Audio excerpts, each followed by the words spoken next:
ठीक है भाई, हम स्टार्ट करते हैं इसको। यहाँ आते हैं, पहले तो हम सिंपल देख लेते हैं हमने क्या बनाया था भाई। एक सर्वर लास्ट टाइम मैंने बनाया था, कोई एक्सप्रेस रिक्वायर सर्वर ये बनाया है। इसमें गेट पोस्ट का मेथड बनाया था और कुछ गेट करवा रहा था मैं, यूजर सोर्स की वैल्यू के अंदर कुछ गेट करवाया था मैंने। अगर यूजर मिल जाए तो ये दे देना, अदरवाइज आई थिंक ये रिएक्ट के साथ मैंने कनेक्ट करवा कर बताया, तभी ये सारा डेटा मैंने एंटर किया हुआ इसके अंदर। चलो खैर, अभी हमारा जो काम है वो इसके लिए मैं इसको बिल्कुल सिंपल रखता हूँ, बल्कि ये भी रिमूव करता हूँ सिंपल। अच्छा भाई, आज हमारा जो टॉपिक है, हमने लास्ट टाइम अपना सर्वर तो हमने देख लिया, अभी बेसिक सर्वर है। ये जो हमने सर्वर देखा है ना, बेसिक सर्वर है, लेकिन कंप्लीट सर्वर भी यही है। एक सर्वर के अंदर जितनी चीजें होनी चाहिए वो सब मैंने आपको यहाँ करवा दिया कि एक सर्वर में ये होना चाहिए, ये होना चाहिए, ये होना चाहिए, बस वो ही बेसिक काम है जो एक सर्वर के अंदर होना चाहिए वो करा। लेकिन जो हमने सर्वर बनाया वो बिल्कुल बेसिक सा है। वो क्या करता है, कोई भी बंदा आता है, क्लिक करता है, पोस्ट हो जाता है। पहला सर्वर सिंपल ये था, तो पहले तो पोस्ट भी नहीं बनवाया था, फर्स्ट में तो सिर्फ गेट करवाया था कि हम गेट मेथड लगाते हैं, कुछ भी करते हैं सर्वर पे, हमें यहाँ ब्राउजर पे गेट की रिक्वेस्ट मिल जाता है। जो लिखते हैं गेट पे, रिस्पांस में हमने जो रखा हुआ है वो रिस्पांस सेंड कर देता है, या जेसन मंगवाते हैं तो जेसन हमें सेंड कर देता है। ऐसा ही था। फिर नेक्स्ट स्टेप में हमने जब पोस्ट पढ़ा तो हमने देखा कि पोस्ट तो पढ़ लिया, लेकिन post request browser post request नहीं भेज सकता। ब्राउजर पे अगर जब भी मैं एक ही रूट बनाता हूँ स्लैश के नाम से, सेम रूट पर मैं जो है वो होम रूट पर या अपने मेन रूट पर ब्राउजर पे लिखकर एंटर करता हूँ, तो गेट की रिक्वेस्ट जाती है, पोस्ट की रिक्वेस्ट ब्राउजर कर ही नहीं सकता। अब फिर इसका सॉल्यूशन क्या है? इसका सॉल्यूशन ये था कि हमने फिर कोई एक्सटर्नल सॉफ्टवेयर यूज किए, जैसे कि हम लोगों ने इसके लिए, मैंने आपको बताया था इंसोम्निया था, वो यूज किया। पोस्टमैन है, वो यूज कर सकते हैं। फिर मैंने थंडर क्लाइंट नाम का एक आपको सॉफ्टवेयर बताया, वो यूज किया। बात समझ आ गई? उससे फिर हमने प्रैक्टिस करके देखी कि आया पोस्ट रिक्वेस्ट हो रही है, पोस्ट रिक्वेस्ट लगाई हमने, जस्ट एक मैसेज डिस्प्ले कराया, जी आपकी पोस्ट रिक्वेस्ट आ गई है, जबरदस्त बेहतरीन हो गया। लेकिन फिर हमने कहा भाई ये तो बस क्लाइंट क्लिक करता है, कुछ मैसेज आ जाता है आपकी रिक्वेस्ट लिए, हम ये भी तो देखें डेटा जा भी रहा है या नहीं। तो फिर हमने जेसन फाइल बनाई थी जिसमें हम नेम और एज या कुछ भी एक पासवर्ड लिख के भेजते थे, वो डेटा वहाँ जाता था, उसको हम फिर स्क्रीन पे डिस्प्ले कराते थे, वो शो हो जाता था। जब ये चीज़ हमें समझ आ गई, फिर मैंने आपको इसकी कनेक्टिविटी बताई रिएक्ट के साथ, कि रिएक्ट ऐप के अंदर हमने जो यूज किया था एक्सियोस का मेथड, एक्सियोस.गेट यूज किया था, एक्सियोस.पोस्ट। तो पोस्ट रिक्वेस्ट और गेट रिक्वेस्ट हमने रिएक्ट के एप्लीकेशन से की। गेट तो सिंपल थी, क्योंकि यूआरएल में वो आप जो यूआरएल लिख के एंटर करोगे वो चीज़ आ जाती थी, उसमें तो प्रॉब्लम नहीं थी। प्रॉब्लम थी पोस्ट रिक्वेस्ट में। उसके लिए हमने एक्सियोस का सर्वर बनाया, Node.js से सर्वर बनाया और एक्सियोस से पोस्ट की रिक्वेस्ट बनाई एपीआई कनेक्ट करने के लिए। जब हम डेटा लिखते थे दो इनपुट्स के अंदर रिएक्ट की ऐप में और उसको पोस्ट करते थे, वो डेटा क्या हो जाता था, स्क्रीन पे जाके पोस्ट हो जाता था। ये चीज लास्ट टाइम हमने देखी थी, हम अपने कोड को रिव्यू भी करेंगे। यहाँ पर आते हैं, एक ये हमारे पास अभी हम जस्ट बनाया जो कोड है वो देख लेते हैं। ये फिर हमने ये बनाया, जब ये पोस्ट देखा हमने हो रहा है, फिर हमने कुछ कंडीशन लगाना शुरू की। हमने कहा जो यूजर रजिस्टर्ड होने आएगा उसको पहले क्या किया जाएगा, चेक किया जाएगा कि भाई वो ईमेल ऑलरेडी रजिस्टर्ड है या नहीं, ऐसी कंडीशन लगाई। फिर हमने कहा अगर यूजर पहले से रजिस्टर्ड होगा उसका मैसेज आ जाएगा यूजर ऑलरेडी, और अगर नहीं होता तो हमने यूजर डॉट पुश में रिक्वेस्ट डॉट बॉडी के अंदर जो आया, मतलब यूजर ने अपना नाम लिख के भेजा, वही गेट कर लो वहाँ पे, और उसी को वापस रिस्पांस में क्या किया, भेज दिया जेसन, यानी कि यूजर पूरा भेज दिया। इस यूजर को हमने स्क्रीन पे प्रिंट कराया। इसके लिए मैं एक काम करता हूँ, पहला काम ये कि अच्छा ये दोनों तरह से मैं चला सकता हूँ, इस फाइल को ओपन किए बगैर मैं इसको बंद करता हूँ, रिएक्ट से कनेक्टेड है। अभी हम चलाते हैं इसको, मैं सर्वर चलाता हूँ, ये हमारी सर्वर की फाइल है, मैं यहाँ आता हूँ और उसको लिखता हूँ, सॉरी ये यहाँ आकर लिख देता हूँ, पहले सर्वर अपना स्टार्ट करता हूँ, cmd और nodemon server.js की हमने फाइल बनाई है, वो ये हमारा सर्वर चल गया कितने पोर्ट पे, 5000 पोर्ट पर चल रहा है। यहाँ आके मैं चेक भी कर सकता हूँ, लोकल होस्ट 5000 पे आई एम फ्रॉम सर्वर, ये सर्वर से चल रहा है। अब मैं अपनी रिएक्ट की एप्लीकेशन को जरा रन करता हूं।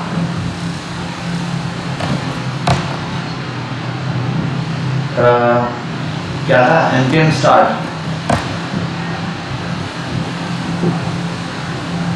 अच्छा, अभी भी एक चीज है कि अभी हम दो चीजें स्टार्ट करते हैं, एक रिएक्ट का सर्वर और एक उसका सर्वर। बाद में ये एक फाइल हो जाएगी, हम सिर्फ एक रिक्वेस्ट भेजेंगे, इसका सर्वर ऑटो स्टार्ट होगा, हमें सिर्फ मिलेगी। ठीक है, अभी फिलहाल हमने ये डेटा सिर्फ सेंडिंग और ये वाला अप्रोच इसमें कंप्लीट किया। अभी हमारे पास रिएक्ट चल रही है। ठीक है, अब मैं आया, फिलहाल यहाँ पे मैंने कुछ चीजें जो सेंड करनी है, नाम सेंड करता हूँ बिलाल और इंस्पेक्ट कर लेता हूँ। यहाँ आते हैं और एज लिख देते हैं और लिख देते हैं भाई, और उसको सबमिट कर देते हैं। ये डेटा चला गया कहाँ पर, बिलाल अंदर, ये सर्वर पर चला गया डेटा। ये रिक्वेस्ट जो यहाँ प्रिंट हुई है ये कहीं से नहीं हुई, अगर सर्वर पे गया है या नहीं ये कैसे पता चलेगा, ये सर्वर पे जा रहा है या नहीं। एक और काम करते हैं, दोबारा से बैक जाता हूँ और यहाँ आने के बाद मैं लिख देता हूँ बिलफर्स, दोबारा से बिलाल और एज 20, और मेरा ख्याल है सिर्फ बिलाल पर मैंने जीमेल दोबारा नहीं हो सकता क्योंकि नाम दोबारा हो सकता है, ये हमने दिया था। मैं यही ईमेल रजिस्टर करता हूँ, यूजर ऑलरेडी रजिस्टर्ड। नहीं, अभी डेटाबेस तो पढ़ाई नहीं, डेटाबेस तो आज स्टार्ट करवा रहा हूँ। रिफ्रेश करने पे नहीं उड़ेगा भाई, ये रिएक्ट की ऐप बंद कर दिया आपने, यहाँ आओ, जाके दोबारा आके लिखो सर 3000 पे, तो ये चल रहा है। रिफ्रेश करने पे नहीं, जब तक सर्वर चल रहा है तब तक ये डेटा रजिस्टर्ड है, सर्वर ऑन है।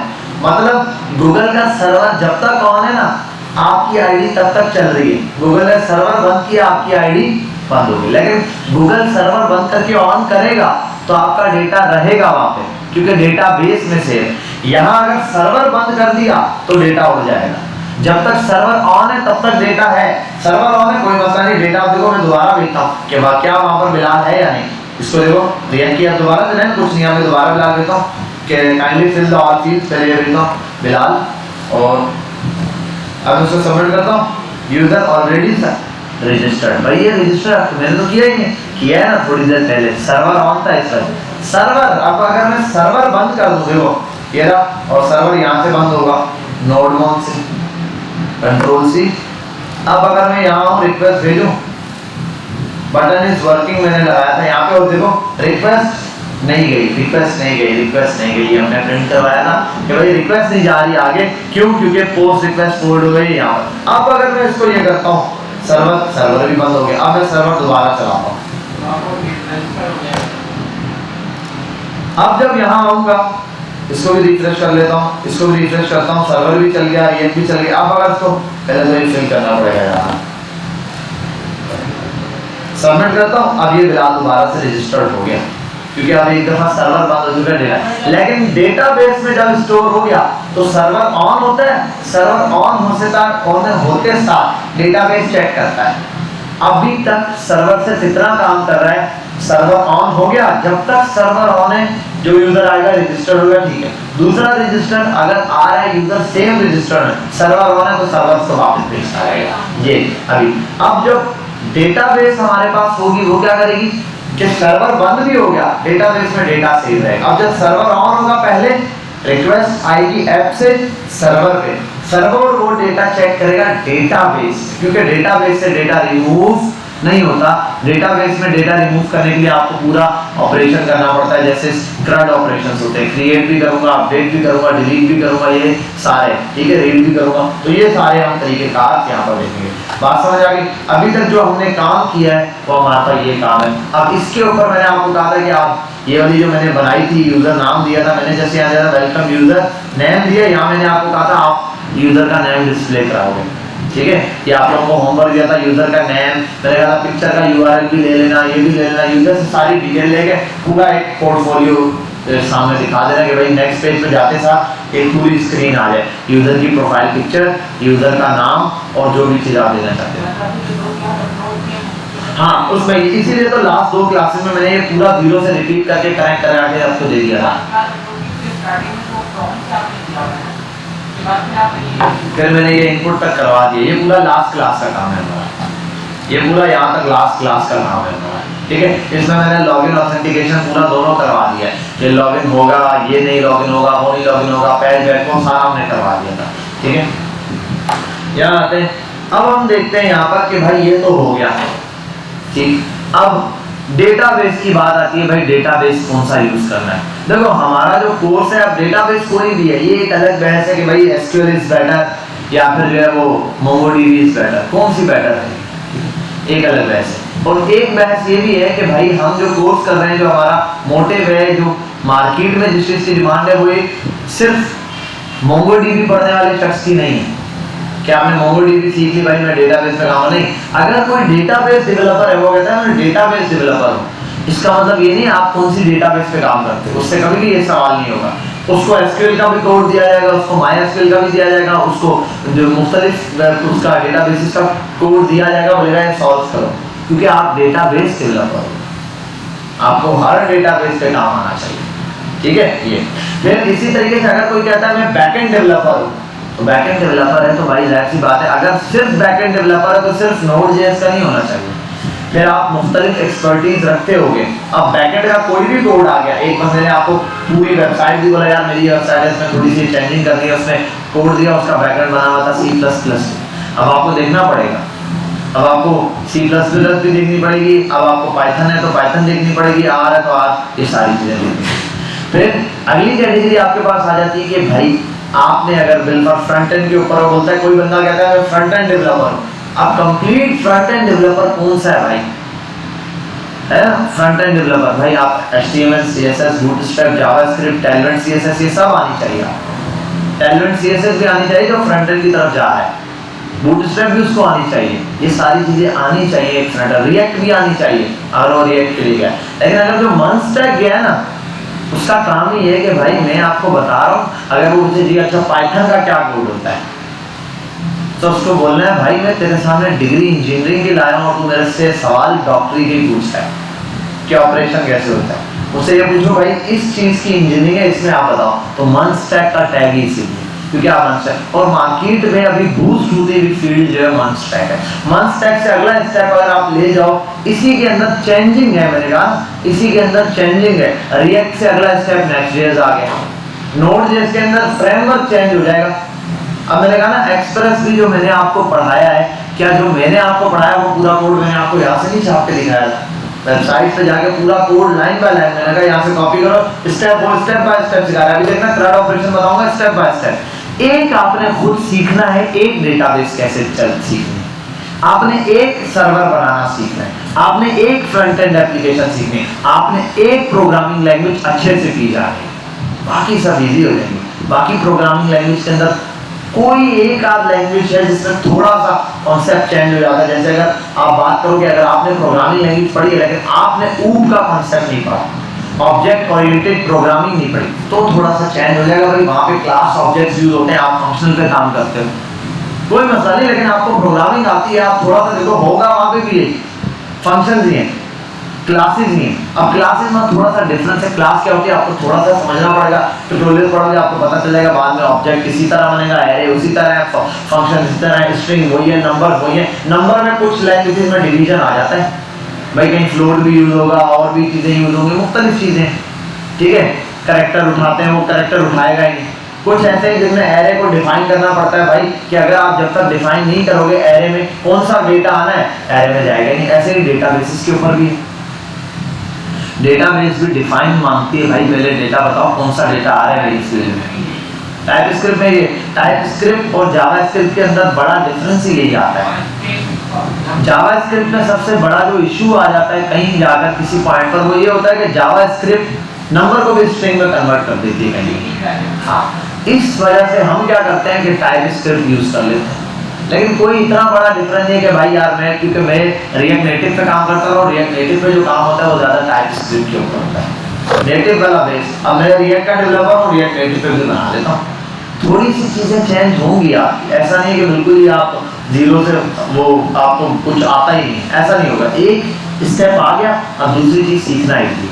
तो आज हमने डेटाबेस स्टार्ट करनी है। जैसे डेटाबेस पर हम बात कर रहे थे, डेटाबेस बेसिकली कितने टाइप्स की होती है, 2 टाइप्स की होंगी। बेस जो है इनकी 2 डेटा बेस। अब सबसे पहले डेटा क्या होता है, कोई भी एक शख्स ने मुझे नाम बता दिया, व्हाट्स योर नेम, वकास, मेरे पास एक इंफॉर्मेशन आई, व्हाट्स योर एज, एज। अब मेरे दिमाग में भी कॉलम बन गया। अब देखो वकास, एज, ब्लैक सूट पहना हुआ है, यहाँ काम करता हूँ। अब ये मुझे सर मेरा नाम क्या है, 18, सर मेरी एज क्या है, ब्लैक है। मेरे पास डेटा तो आ गया है लेकिन डेटा सेट नहीं है। मैं आंसर उसी के डेटा उठा के फेंक रहा हूँ, लेकिन मेरे पास एज भी आई थी, नाम भी आया था, कलर भी आया था, जॉब डिस्क्रिप्शन भी आई थी। अब वो पूछ रहे नाम तो मैं उसको क्या बता रहा हूँ, कलर बता रहा हूँ, ठीक है। वो एक पूछ रहा है तो मैं जॉब डिस्क्रिप्शन बता रहा हूँ। ये क्या है, डेटा अजीब सा।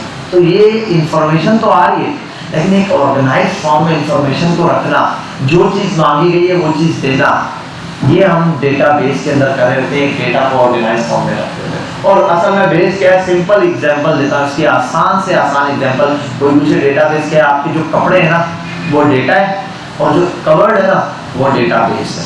बस अलमारी में कपड़े रख देते हैं। अलमारी में कपड़े रखने से होता क्या है, एक ऑर्गेनाइज फॉर्म है। वरना घर में अलमारी ना हो तो क्या होगा, शर्ट वहाँ एक, दूसरे पैंट वहाँ मिलेगी, बेल्ट वहाँ मिलेगा। अलमारी में क्या एक जगह इकट्ठा डेटा मिल जाता है। मेन पर्पस डेटाबेस का ये कि आपके पास डेटा एक ऑर्गेनाइज फॉर्म में रहता है। एक्सेल में क्या होता है, डेटा पढ़ने वालों के लिए जो सबसे इनिशियल स्टेज होता है, जो डेटा एनालिस्ट बनना चाहते हैं, डेटा साइंस पर काम करना चाहते हैं, डेटा इंजीनियर बनना चाहते हैं, उनका पहला स्टेप एक्सेल होता है। फर्स्ट स्टेप होता है ना, पहली सीढ़ी क्या होती है वो, जैसे वेबसाइट सीखने वाले के लिए पहली सीढ़ी क्या होती है, HTML। तो ऐसे डेटाबेस, डेटा के हवाले से पढ़ने वालों के लिए पहली सीढ़ी क्या होती है भाई, वो एक्सेल होता है, ताकि उनको समझ आए सेल क्या होता है, रॉ क्या होती है, कॉलम क्या होता है, किस तरीके से डेटा रखा जाता है, टेबल फॉर्म में डेटा कितनी बेसिस में शो कराया जाता है। दुनिया में डेटा को शो करवाने के 3 तरीके होते हैं। क्या क्या, स्टैटिक फॉर्म, टेबुलर फॉर्म और विजुअलाइजेशन वाली फॉर्म, यानी कि ग्राफिकल फॉर्म, जिसको हम ग्राफ या चार्ट्स कहते हैं। स्टैटिक फॉर्म में डेटा ये सिंपल, इसमें मुझे नाम वाम सब बता दिया। टेबुलर फॉर्म में मैं एक टेबल बनाऊंगा, क्रिएट करूंगा, उसके बाद जो चार्ट फॉर्म है उसकी टेबल को हम डेटा को अच्छे से शो करवाने के लिए ये काम होता है। अब ये जो डेटाबेस वाला काम हम समझ रहे हैं, जो डेटा हमारे पास आ रहा है, जितना भी हम देखो डेटा पे ले रहे हैं। अब एक बात देखते हैं कि डेटाबेस मैंने कहा 2 टाइप्स की होती है। अब ये डेटाबेस तो समझ आ गई क्या होती है, डेटा भी पता चल गया। डेटाबेस निकलती है 2 तरह से, हाँ, एसक्यूएल या नॉन एसक्यूएल, या फिर इनको कहते हैं रिलेशनल और नॉन रिलेशनल डेटाबेस। एसक्यूएल कौन सी डेटाबेस है, एसक्यूएल हमारे पास रिलेशनल है, रिलेशनल है, नॉन रिलेशनल है। एसक्यूएल हमारे पास रिलेशनल डेटाबेस में आती है। नॉन रिलेशनल डेटाबेस में जो हमारे पास बड़ी एग्जांपल में आती है वो हमारे पास मोंगोडीबी है। वजह क्या है, देखो जो हमारे पास एसक्यूएल फॉर्म है, रिलेशनल डेटाबेस है, उसका स्ट्रक्चर जो होता है, ठीक है, वो हमारे पास होता है। अच्छा, इसको क्यूरी स्ट्रक्चर लैंग्वेजेस भी कहते हैं, ठीक है। एसक्यूएल का वही है, स्ट्रक्चर क्यूरी लैंग्वेज के नाम से। इसमें होता क्या है, जो डेटा का स्ट्रक्चर होता है वो टेबुलर फॉर्म में होता है। किस फॉर्म में डेटा स्टोर होता है, मतलब नेम आया, नेम का कॉलम, फिर ये आया इसका कॉलम, फिर ये आया इसका कॉलम, ये आया। अब हर बंदे की एक रॉ बनती है। तलहा ने आके रजिस्टर किया, तलहा की रॉ नंबर 0 या 1 से स्टार्ट हो गई। हाँ, ऑटोमेटिक जनरेटर, वो तो अब जाहिर सी बात है, हमें पता है इंडेक्स नंबर एरे का कहाँ से स्टार्ट होता है, 1 से। सोए में शख्स ऐसे कर रहे हैं, यस 0 से स्टार्ट होता है। वो मीम चल रही है आजकल बहुत सारी प्रोग्रामिंग पे, देखोगे बोलता है एक फौजी पकड़ लेते हैं उसको, वो कहते हैं वेट आया हुआ प्रोग्रामर, बोलता है ठीक है प्रूव इट, वो कहता है एरे इंडेक्स स्टार्ट फ्रॉम 1, वो उसको दे दे गोलियां मारते हैं। वो आप लोगों ने वही काम किया, मैंने कहा इंडेक्स नंबर 1, सोए में लोग कहते हैं यस 0 से स्टार्ट होता है। अब वो ऑटो जनरेट करता है, नया डेटा आता जाता है, आप पुश कराते हो, नया वाले का जाहिर सी बात है 5 तक ऑब्जेक्ट है, नया आएगा उसका क्या बनेगा, ऑटो छठा इंडेक्स हो जाएगा, सिंपल। अब यही लाइन बाय लाइन डेटा आता रहता है। तलहा आके रजिस्टर्ड हुआ रॉ नंबर 1 में, हर एक स्पेसिफिक पोजीशन है, उसकी फील्ड्स है, हर सेल की स्पेसिफिक पोजीशन होती है। बात समझ आ रही है। एसक्यूएल का जो डेटा है स्ट्रक्चर, रिलेशनल डेटाबेस का जो स्ट्रक्चर है वो टेबल फॉर्म में, टेबुलर डेटा है, जबकि नॉन रिलेशनल जो है वो चलती है किस कॉन्सेप्ट पर, जेसन के कॉन्सेप्ट पर। अभी हम जब से आ रहे हैं स्टार्ट से देखते हुए हमने जितना डेटा पे काम किया वो प्रोग्रामिंग में किस डेटा पे काम किया, जेसन। हम जेसन से खेलते आए। अब खुद सोचो इस जेसन के डेटा को एसक्यूएल के साथ मिलाना मुश्किल है या इसको JSON to JSON, JSON to JSON खेलना इजी हो जाएगा। अब जेसन टू एसक्यूएल करना मुश्किल हो जाएगा, जेसन टू टेबल बनाना मुश्किल है, और मसला फिर ये आ जाएगा। अब यही चीज, यही प्रॉब्लम जब हम देखते हैं ना कि जावास्क्रिप्ट जब आती है हमारे पास, तो जावास्क्रिप्ट के अंदर सबसे ज्यादा काम जो हम कर रहे होते हैं वो कर रहे होते हैं किसकी फॉर्म में, अच्छा ये इसमें भी पहले जब स्टोर कराता था एरे की फॉर्म में भी, मल्टी डायमेंशन एरे पढ़ा था, वो टेबल खेलता था, उसके थ्रू हम स्ट्रक्चर वाली क्यूरी, स्ट्रक्चर लैंग्वेज मतलब एसक्यूएल वगैरह में डेटा भी सेंड करवाते हैं।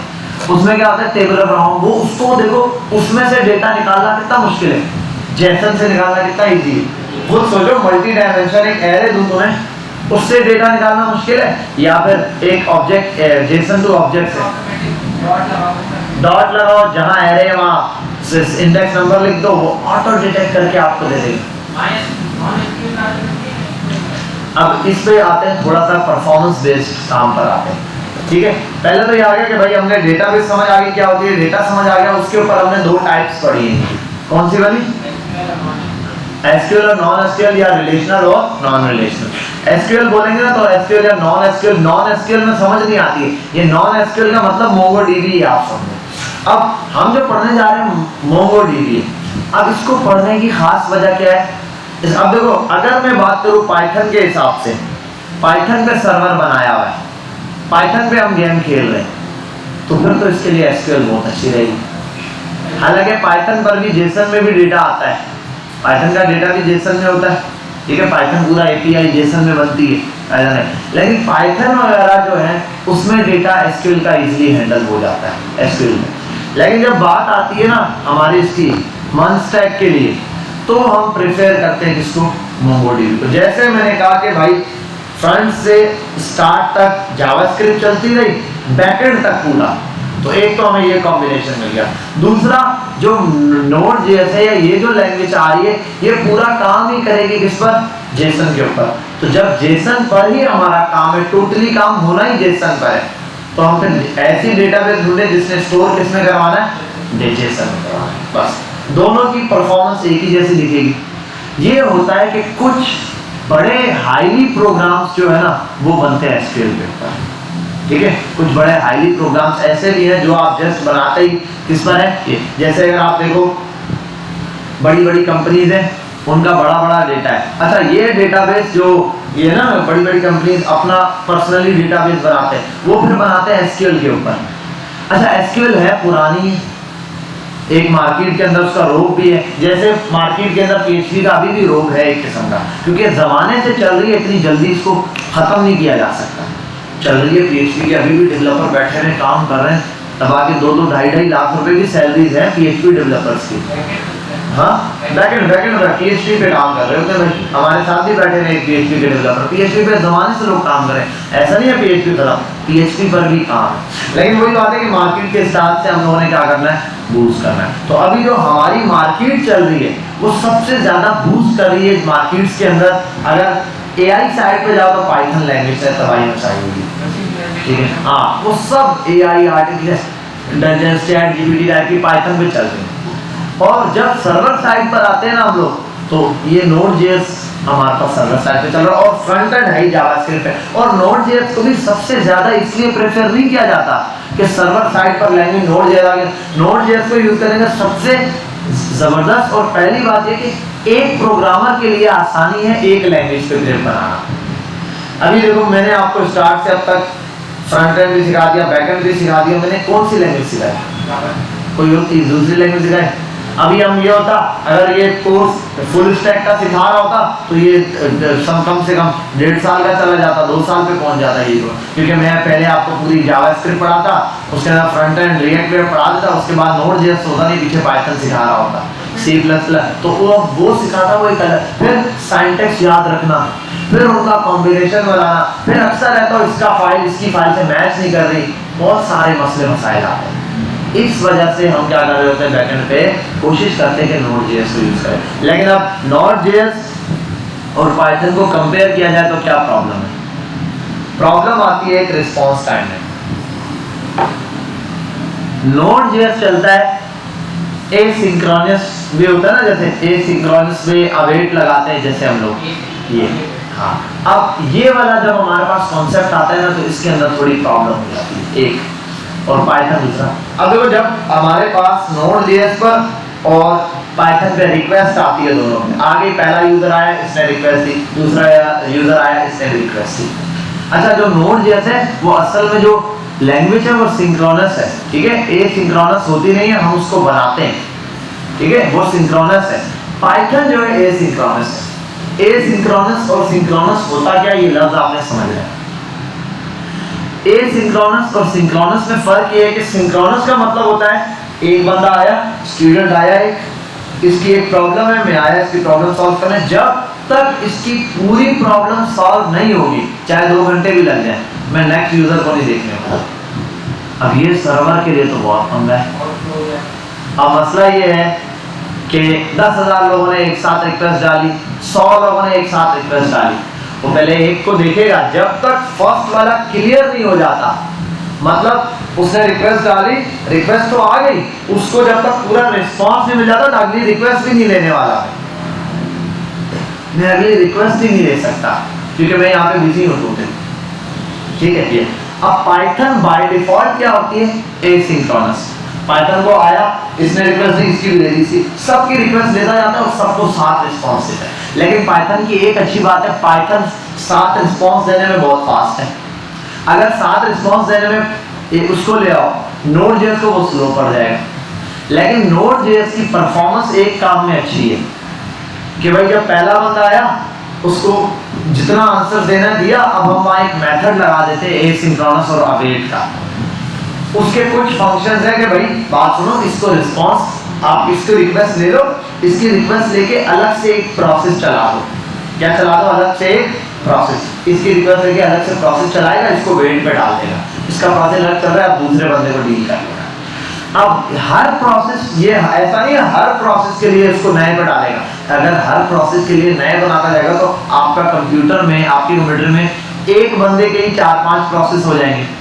10 बंदे आ गए तो अगर एक के हिसाब से 5 प्रोसेस आ रहे तो 50 प्रोसेस, 100 बंदे आ गए तो 5 से मल्टीप्लाई कर दो 500 प्रोसेस, तो ये तो नंबर ऑफ प्रोसेस बढ़ जाएंगे। जब नंबर ऑफ प्रोसेस बढ़ जाएंगे आपका सिस्टम बैठ जाएगा।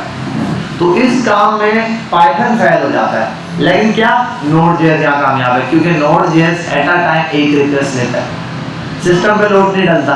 हाँ, कहीं कहीं हमें जरूरत पड़ती है कि भाई यहाँ पर रिस्पांस थोड़ा जल्दी चाहिए, वहाँ एक आध जगह 2 जगह हम अवेट लगा देते हैं, एसिंक्रोनस मेथड यूज करते हैं और सिंपली इसको डील कर लेते हैं। लेकिन जहाँ पर बात आती है पाइथन की, पाइथन लगातार हर एक को रिस्पांस करता है। इसीलिए प्रॉब्लम सबसे बड़ी ये होती है कि अगर पाइथन लगातार रिस्पांस कर रहा है तो छोटे सर्वर पाइथन पे बनाना डेंजरस हो सकता है। छोटे सर्वर का मतलब, सर्वर तो आप वैसा ही बनाओगे, बड़ा बनाओ या छोटा बनाओ, लेकिन अब जब 10-100 बंदों की रिक्वेस्ट आई और आपका पीसी इतना हैवी नहीं है कि 100 रिक्वेस्ट झेल सकता है, आपका सर्वर क्रैश हो जाएगा या बैठ जाएगा, ये प्रॉब्लम आ जाएगी। अब हाई स्पेसिफिकेशन आपके पास सिस्टम है तो फिर तो प्रेफरेबल यही है आप पाइथन पे सर्वर बनाएं, ठीक है, पाइथन पे आप सर्वर बनाएं, फिर चाहे बैकएंड पे आप स्किल भी यूज करें। अच्छा, अब कोई भी आपको क्वेरी लैंग्वेज सीखनी है, कोई भी, स्टार्ट कैसे लेना है? कोई भी आपने डेटाबेस सीखनी हो, जैसे मैं बताया भाई HTML सीखना था, बताया इधर से सीखेंगे, प्रोग्रामिंग लैंग्वेज यहाँ से, फिर हमें पता चला मैंने आप कोई भी हमें मेथड ढूंढना होता है, हम आते हैं गूगल पे लिखते हैं। आपने जब भी डेटाबेस को सीखना है तो क्या सीखना है? देखो, सर्वर को जब भी सीखना है तो क्या सीखना है? सबसे पहले तो सर्वर की टेक्नोलॉजीज पढ़नी है, भाई ये सर्वर कहाँ सपोर्टेड है, इसको रन करने के लिए कौन से सॉफ्टवेयर चाहिए, क्या प्रोसेस है। Node.js को रन करने के लिए सिर्फ Node.js का एक सॉफ्टवेयर चाहिए, आप उसको इंस्टॉल करो सिस्टम में, Node.js की ऑफिशियल वेबसाइट पे जाकर स्टेप बाय स्टेप सिखाइए। अब बात करते हैं डेटाबेस। डेटाबेस कोई भी हो, जब भी आप कोई डेटाबेस सीखेंगे तो आप एक चीज सीखनी है आपने, 4 वर्ड्स। जिसको कहते हैं क्रूड ऑपरेशन, कोई क्रड भी कहता है। क्रूड या क्रड ऑपरेशंस आपने क्या करने हैं, सीख लेने हैं। अगर आप ये क्रड ऑपरेशंस किसी भी डेटाबेस का सीख लेते हो, इसका मतलब आपको वो डेटाबेस आती है, क्योंकि आप एक डेटा के साथ कर ही क्या रहे होते हो। सबसे पहले कोई डेटा बन रहा होता है, या तो वो डेटा अपडेट हो रहा होता है, या तो वो डेटा डिलीट हो रहा होता है, या वो डेटा कहीं रीड करवा रहे हो। 4 काम हमारे पास बेसिक हो रहे होते हैं, क्रिएट, रीड, अपडेट और डिलीट। इन 4 कामों को आप किसी भी डेटाबेस में करोगे, सिंपल है। अब अगर मैं ये सीख रहा हूं, मैं यहाँ आगे लिख दूं CRUD इन MongoDB। अब देखो बहुत सारे आ गए MongoDB के ऑफिशियल वेबसाइट है। The basic method of interacting with MongoDB servers are called CRUD operation. CRUD stands for create, read, update and delete. These CRUD methods are the primary ways you will manage the data in your database. Simple से इसने English में बताया भाई क्या होता है, read, create, update के लिए होता है। ये ऑपरेशंस आप अपने डेटाबेस में डेटा को मैनेज करने के लिए यूज कर रहे होते हैं। अब यहाँ बहुत सारे आर्टिकल्स हैं, अगर आर्टिकल ढूंढने बैठोगे ये ग्रीक वालों का मिलेगा, इसका मिलेगा, इसका मिलेगा, हर एक ने इसको एक्सप्लेन किया। एक आर्टिकल मैंने आपके लिए निकाला है, बहुत बेहतरीन सा है, जिसमें अभी हम स्टार्टिंग पॉइंट लेंगे। अच्छा, अब जब भी डेटाबेस सीखोगे 4 चीजें तो आपने डेटाबेस पे सीखनी है, लेकिन उससे पहले एक चीज और सीखनी होती है आपने। डेटाबेस CRUD तो आता है, CRUD सीखना है। डेटाबेस में कितनी चीजें सीखनी है, CRUD। अब डेटाबेस का सेटअप सीखना है सबसे पहले, कि भाई एनवायरनमेंट सेट करना, कि डेटाबेस कैसे चलेगी ये। उसके लिए हम आते हैं यहाँ पर एक फ्री कोड कैम्प के नाम से मेरा ख्याल है लास्ट टाइम भी मैंने आपको बताया था लास्ट टाइम, ये मैंने बताया था कोड कैम्प, तभी मेरे पास आ रहा है। ठीक है, यही मैंने दिया हुआ है फ्री कोड कैम्प के नाम से। आते हैं यहाँ पर, अगर इनका टास्क को है तो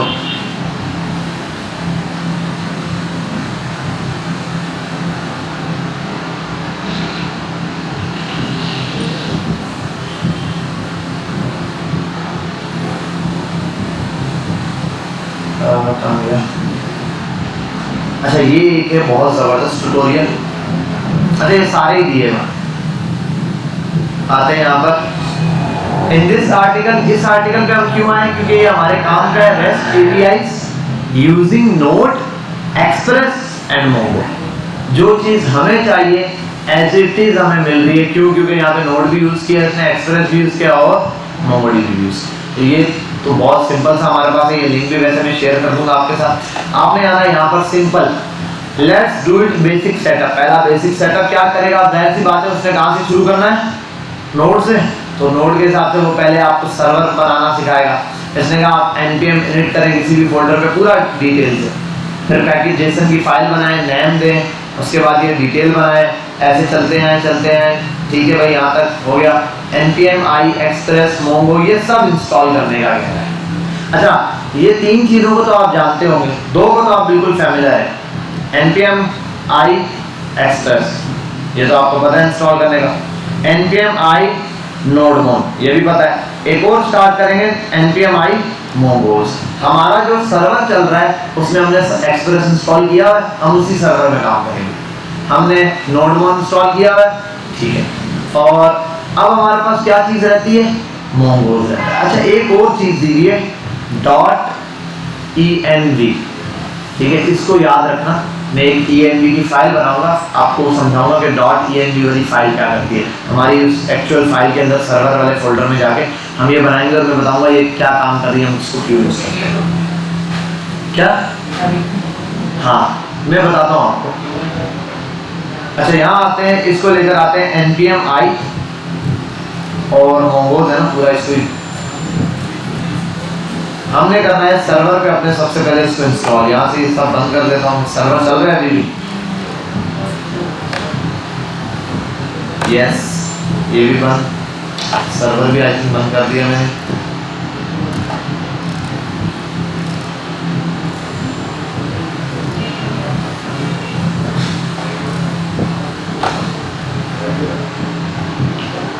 ठीक है भाई, ये हमारा सर्वर है। हम अपने पुराने कोड को कमिट आउट कर देते हैं। ये कोड मैंने पुश करके आपको दे दिया ना, ठीक है। जब पुश हुआ तो फिर कोई इशू नहीं है, इसको हटा देता है यहाँ से। और अब हम एक काम करते हैं, यहाँ पर आते हैं / और npm i जो इसने बोला है वो हम इंस्टॉल कर लेते हैं, ठीक है।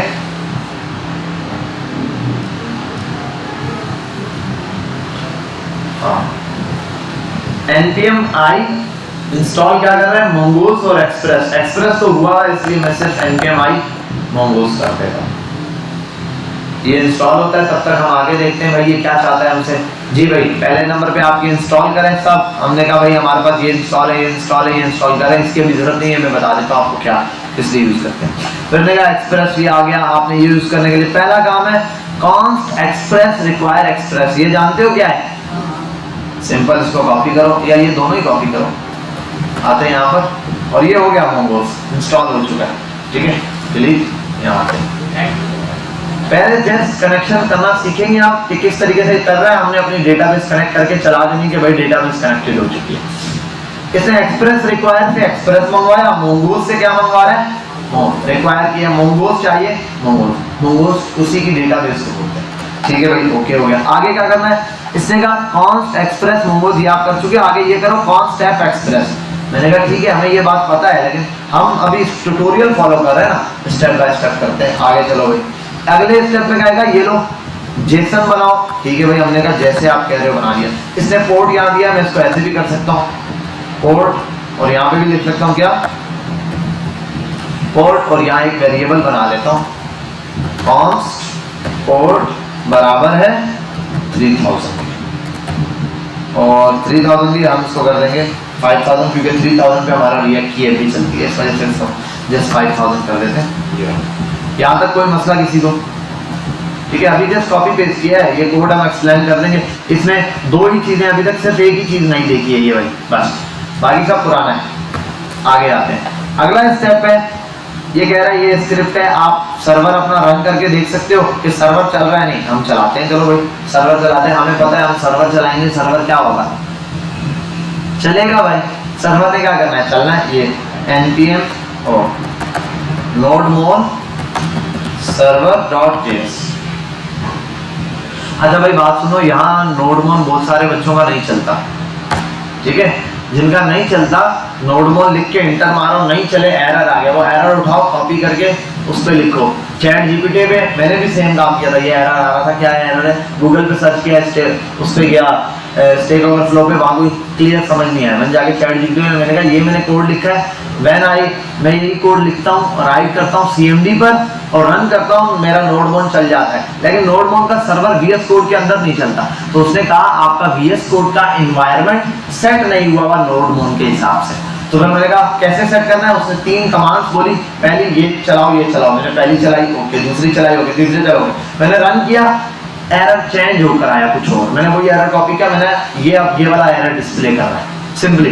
उसने मुझे अगले स्टेप में बताया कि ये चीज कॉपी करें, ये कमांड ये ऐसे पेस्ट करें, मैंने जाके वो command as it is paste की वो चीज कर ली, ठीक है भाई। बाकी जो उसने वर्डिंग दी उसके नीचे लिखा इसको एक्सप्लेन करो, उसने एक्सप्लेन भी किया कि ये क्या चीज है, ये एनवायरनमेंट में क्या डिफरेंस है, क्यों दे रहा था, ये किस उस पर है, ठीक है। तो उसने ये चीज भी एक्सप्लेन की, वो इजीली आपको बताएगा। तो चैट जीपीटी प्रोग्रामर्स के लिए तो बहुत नेमत है एक किस्म की, इसको ज्यादा से ज्यादा यूज करें, ठीक है। सर्वर चल गया हमारा, इसने बहुत बड़ा काम कर दिया भाई, सर्वर तो हम पहले भी चला ही रहे थे। आगे चल, इसने कहा ऐसे देखोगे आपका सर्वर चल जाएगा, हमने कहा भाई सर्वर चला हुआ है, हमने कहा सर्वर चला हुआ है, सजा है तुम्हारी। अच्छा भाई जल्दी आ जाओ, जल्दी आ जाओ, सर्वर तक ही हैं अभी हम जी। वो दोनों तो गायब हो गए, वो तो दोनों तो उनकी ऑफिस टाइमिंग चेंज हो गई थी।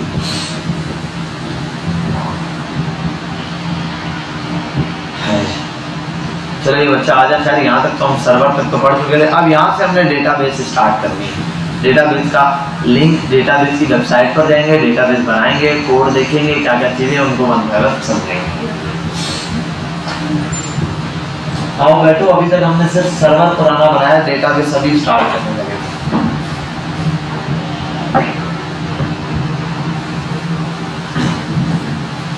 अच्छा भाई यहाँ पर देखें, अभी तक हमने ये सर्वर चलाया, ठीक है। अगर यहाँ देखोगे आप सागर, ये कोड आपको देखा लग रहा है एक्सप्रेस वाला, अभी तक ये हमने आज कोड लिखा नहीं है, हम सिर्फ एक ट्यूटोरियल पे गए, वहां से ये चीज one by one step by step आपको दिखा रहा हूँ कैसे आपने करना। मोंगोडीबी पे गया, ट्यूटोरियल निकाला, उससे मैंने वन बाय वन ये कॉपी किया, उसने दिखाया मोंगोज, ये क्या है, उसने कहा कॉन्स्ट मोंगोज बराबर है रिक्वायर्ड मोंगोज के कर दो, अभी ये कर दिया, फिर उसने पोर्ट बनवाया, ये किया और यहाँ तक ये कर दिया।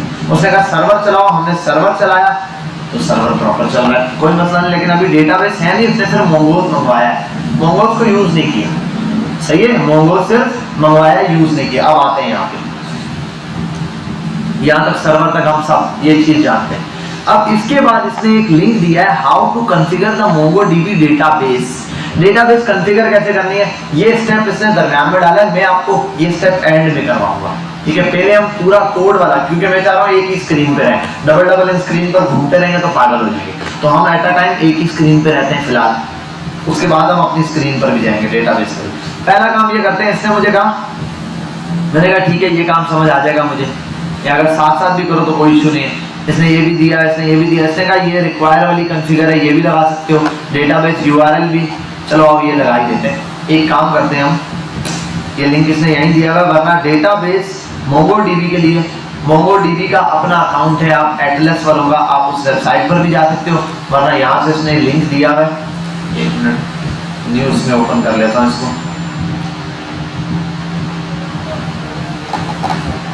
यार ये मैं अपना ही नेट कनेक्ट कर लूँ क्योंकि ये बहुत स्लो चल रहा है। हाँ यहाँ तक हम कर चुके थे, ये रहा, इस लिंक पर आते हैं, इसको एंटर करते हैं।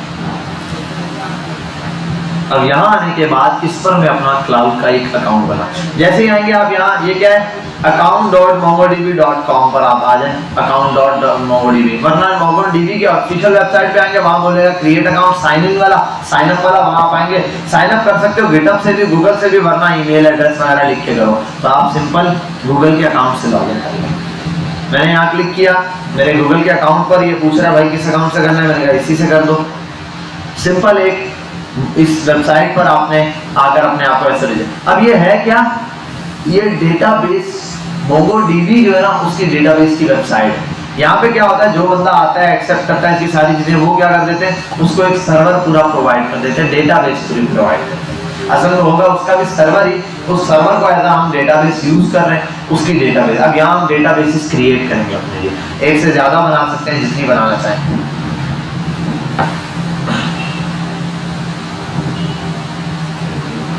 थोड़ी सी देर में, और ये इसने कहा भाई किस लिए चाहिए, कुछ भी लिख दो भाई, MongoDB build migrate and build and application कर दो भाई, हम एक एप्लीकेशन बनाएंगे। और इसके बाद आता हूँ मैं यहाँ, किस लिए चाहिए, आई एम जस्ट एक्सप्लोरिंग, ठीक है मैं मोबाइल एप्लीकेशन लिख देता हूँ, बना ही लूँगा, जावास्क्रिप्ट पे काम करूँगा, बस बेसिक इन्फॉर्मेशन लेता है वो, आप वैसे भी दे दो, कुछ भी कोई इशू नहीं है इससे, ठीक है। अब आ गया, और ये कह रहा है भाई डिप्लॉय योर डेटाबेस, कैसे करना चाहोगे, जेब में आपके पैसे लाजमी हो, $0.08 होंगे, क्रिएट हो जाएगा, वरना ये है, इसको आंखें बंद करके इस पे कोने वाले पे सिलेक्ट करके क्रिएट कर देना। हालात सबके मैं जानता हूँ अपने ही, तो हम ये फ्री वाला खरीदेंगे, फ्री वाले का मजा ही। अब यहाँ आप यूजर नेम दे दो भाई, जो आपका दिल करे, इसको याद कर लेना थोड़ा सा, यूजर नेम अगर लिख दो तो मैं यूजर को नेम दे देता हूँ बिलाल सिद्दीक, मैं इसको कर देता हूँ dev.blogs, ठीक है। और उसका पासवर्ड क्या रखूँ भाई, उनको भी बताऊँ, चलो अभी फिलहाल के लिए मैं सिंपल सा एक पासवर्ड रख लेता हूँ ताकि आपको भी दिख जाए। इसको हम कर देते हैं MD, ठीक है, और साथ में 112233 या 123 कर देते हैं, 1 2 3 4 5, ठीक है भाई, MD-12345 याद है, या स्क्रीनशॉट ले लूं इसका, स्नाइपिंग टूल नहीं, स्नाइपिंग टूल है।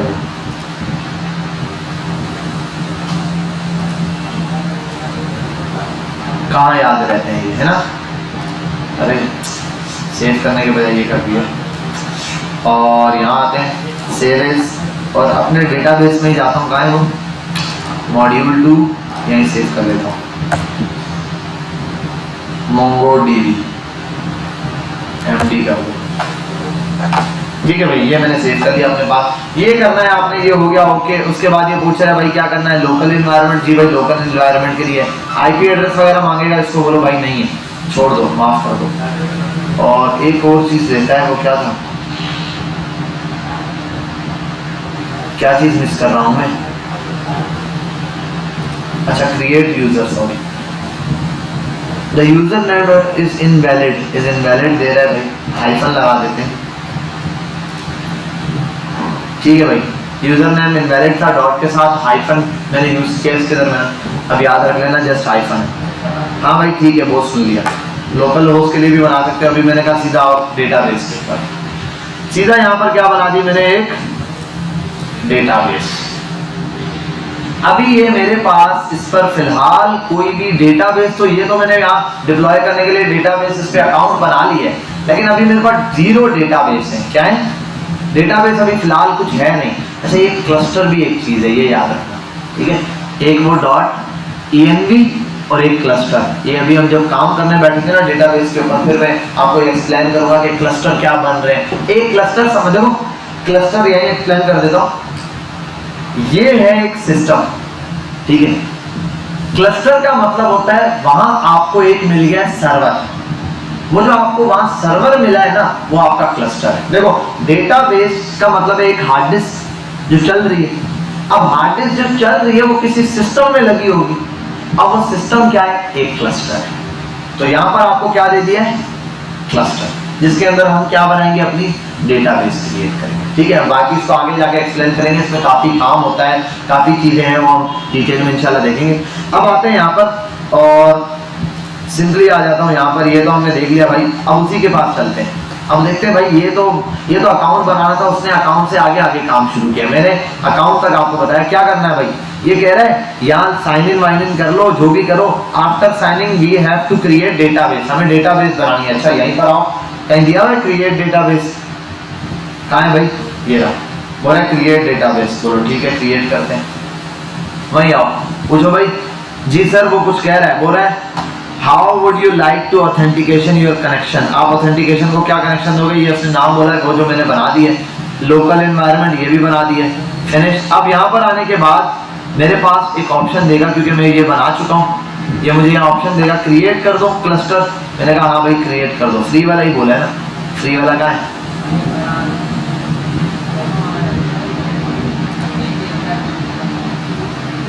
अरे एक मिनट, वन सेकेंड, अच्छा सॉरी, यहाँ तक तो मैं बोला, मैं तो कनेक्ट पर आऊँगा, मैं क्रिएट कर चुका हूँ, मेरा ये सर्वर बनकर आ चुका है, मेरा क्लस्टर बन के आ चुका है ये वाला। ठीक है, मैं यहाँ पर आऊँगा कनेक्ट के ऊपर।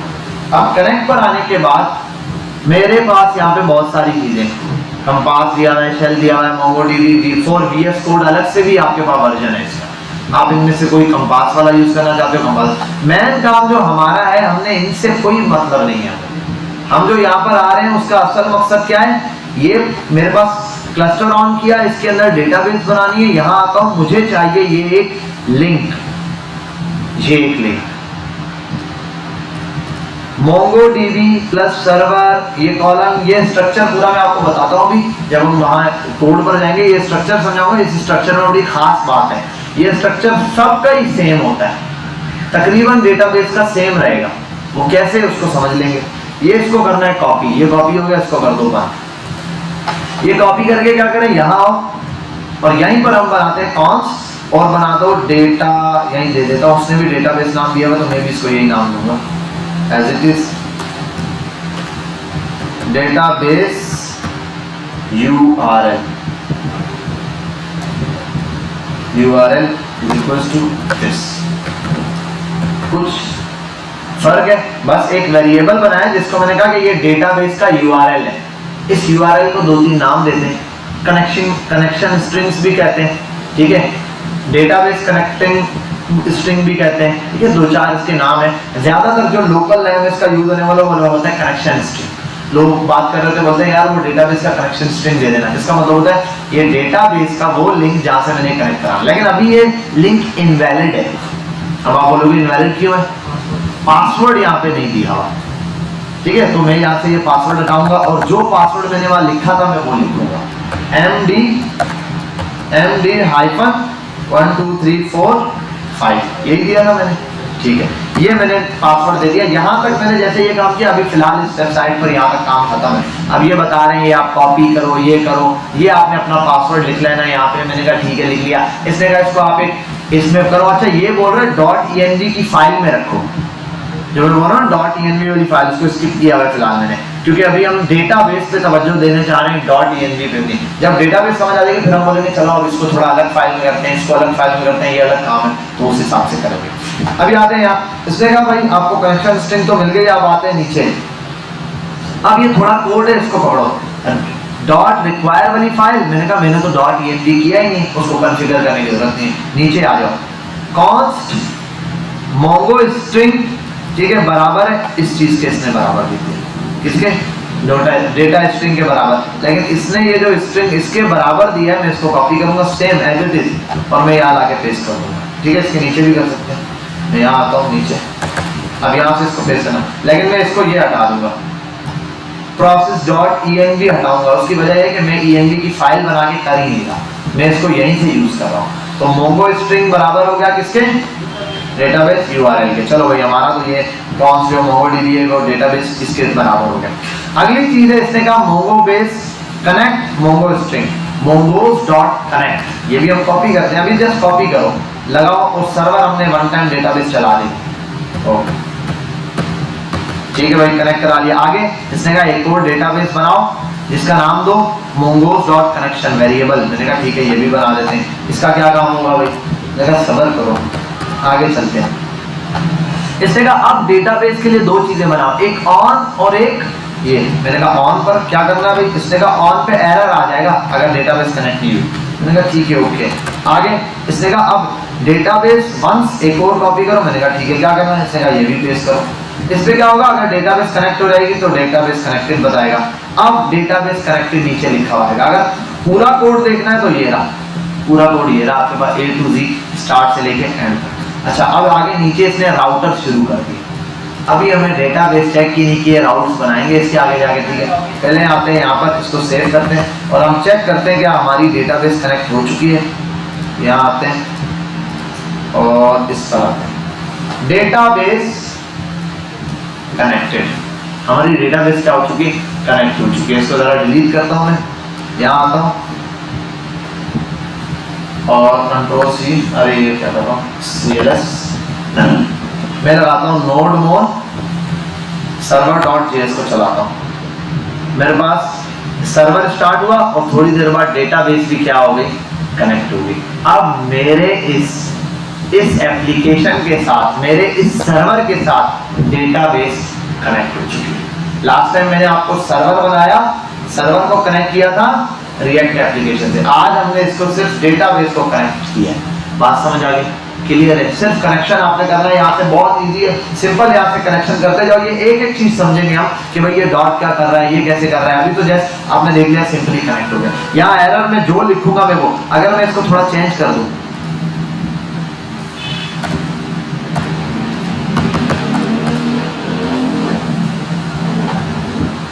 अब डेटाबेस मेरी कनेक्ट हुई नहीं, एरर आ गया। क्यों, पासवर्ड ही गलत दिया है भाई। जब पासवर्ड गलत दिया है तो ये डेटाबेस कनेक्ट नहीं हो सकती।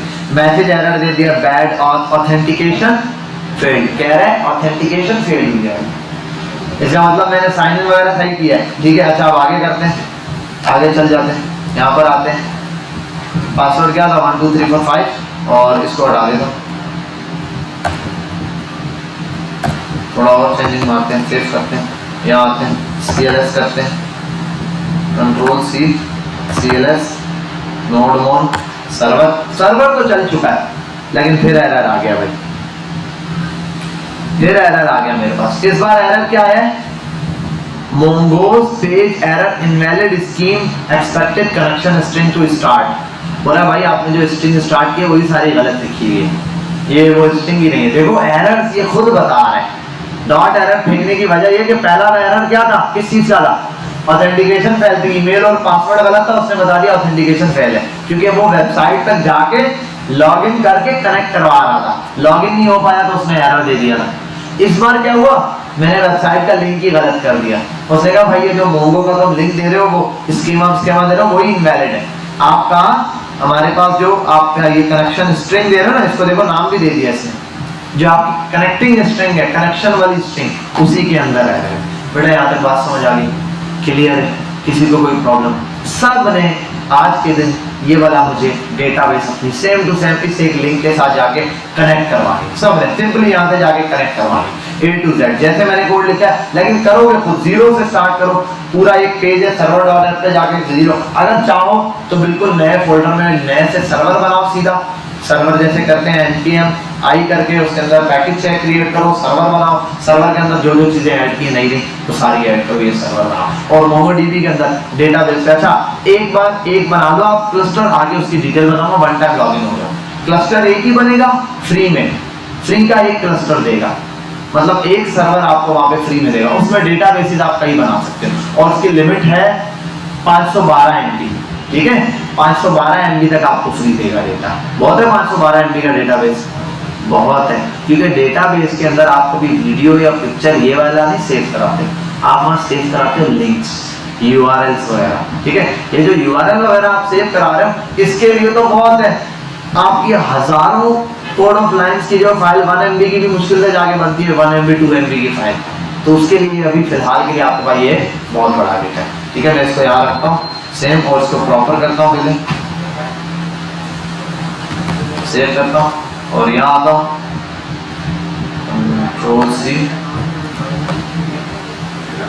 CLS और मैं सर्वर रन करके देखता हूँ, नोडमोन सर्वर डेटाबेस कनेक्टेड, ठीक है भाई। चलिए आप ये आप फटाफट से कर, सबसे पहले तो आप अपनी अटेंडेंस लगवा लें मुझसे, ठीक है, उसके बाद हम समझते हैं इस कोड को भी। भाई जिनसे कोड चल गया गुड हो गया, जिनसे नहीं चला भाई वो कोड चला लें। और हाँ, अब आपका एक असाइनमेंट भी है, आपने पूरा एक सर्वर बनाना है, सर्वर जैसे सर्वर बनाने के बाद उसका कोड अपलोड करके गिटहब पे मुझे लिंक भेजना, सर्वर पे डेटाबेस कनेक्ट होनी चाहिए, बस इतना सा कोड आपने मुझे जैसे करके देना है। डबल फाइल नहीं, रिएक्ट के साथ कनेक्शन में सिर्फ एक सर्वर डेटाबेस के साथ कनेक्ट करके मुझे फाइल सेंड कर देनी। ये मैं असाइनमेंट अभी आपको असाइन कर देता हूँ, वरना फिर पक्का रह जाता है।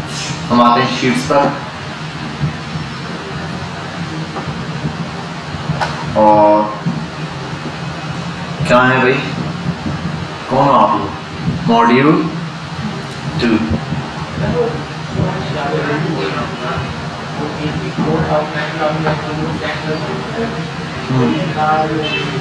जावास्क्रिप्ट का मोमेंट्स, वो तो ग्रुप में ऑलरेडी है ना, डिलीट नहीं किया होगा। अच्छा मैं समझ गया, वो डिलीट नहीं किया, वो आरएचएफ में डाल दिए वो क्लास। आज क्या है, 24 जून के बाद आज आपकी क्लास हो रही है 07 जुलाई को। हाँ भाई, इसमें कौन कौन? अबीर साहब एब्सेंट, एहसान प्रेजेंट, अमान वासी प्रेजेंट, अनस चौहान प्रेजेंट और शार्ट हो गया ये बाहर है आई थिंक, हाँ ये और वो दोनों बाहर खड़े थे। फैसल हसीब साहब एब्सेंट, फ़खर फ़रख ज़ैन एब्सेंट, हमजा नदीम प्रेजेंट, हसन रजा हसन कोई पता नहीं, हया जबार एब्सेंट, इमरान कोई पता नहीं एब्सेंट, जाफर इस्माइल, इमरान का कोई पता है? Jafar Ismail present, Mohammed Shahrem present, Talha present, Mujibur Rahman present और लीव पर है सागर उस्मानी फिलहाल एब्सेंट ही है, ठीक है। चला गया क्यों? इसको लिखते हैं हम क्लास से भाग गया, सीधा सीधा लिखते हैं भाग गया, यानी भाग गया वाला लफ्ज ही चाहिए, ठीक है कि भाई ये क्लास से भाग गया। अरे ये जो वर्ड है ना, ये अलग ही लेफ्ट द क्लास वाला वर्ड ना बड़ा इज्जतदार लगता है। ये जो हरकतें हैं यानी ये इसका कोई आता पता? Shahnawaz Umar present, Shoaib absent, Tauseef present and Waqas Naveed present.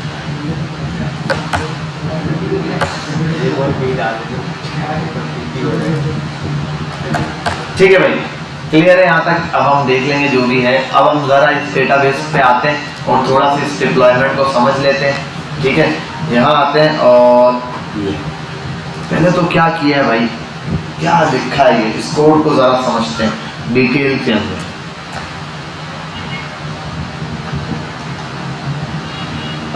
एक मिनट, मैं पहले ना ये जो जितना भी कोड है ना एक्सप्रेस वाला, वो मैं बिल्कुल अलग कर देता हूँ। ठीक है भाई, एक्सप्रेस का कोड बिल्कुल अलग कर रहा हूँ यहाँ से, और यहाँ से ये इसका कॉन्स भी यहाँ से स्टार्ट कर रहा हूँ। ये भी मैं लिख देता हूँ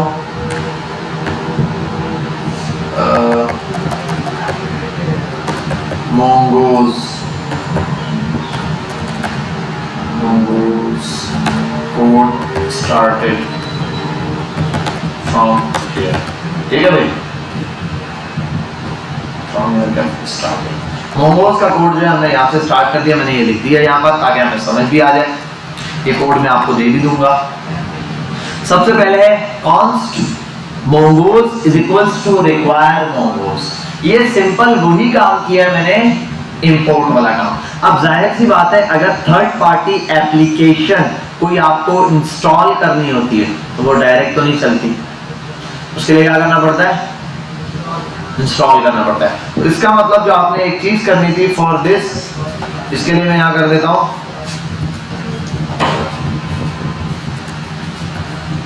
for this must install mongoose npm i mongoose। ठीक है, ये कमांड आपने लाजमी चलानी है, चलाओगे तभी ये वर्किंग करेगा, अदरवाइज। दूसरा, this is connection string for database। अभी डेटाबेस बता रहा हूँ, ऐसे मेरी एग्जैक्ट डेटाबेस का नहीं होता है, इसका कुछ और है। डेटाबेस तो हम जो क्रिएट कर रहे हैं आगे वो होती है। ठीक है, अब कौन डेटाबेस का यूआरएल। अब यहाँ आते हैं, ये क्या है, ये जो चीज मैंने बनाई है। अब बेटा स्टेप्स याद रख लेना। सबसे पहला स्टेप, आपने अपना सर्वर बना देना है भाई, और ये एक्सप्रेस का भी सर्वर आपने देख लिया, बिल्कुल सर्वर से जैसे सर्वर कोड में लिख देता हूँ।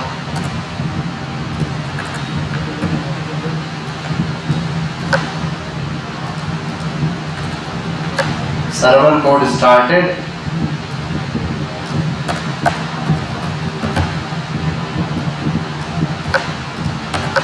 Server code ended. यहाँ पे सर्वर कोड एंड हो गया।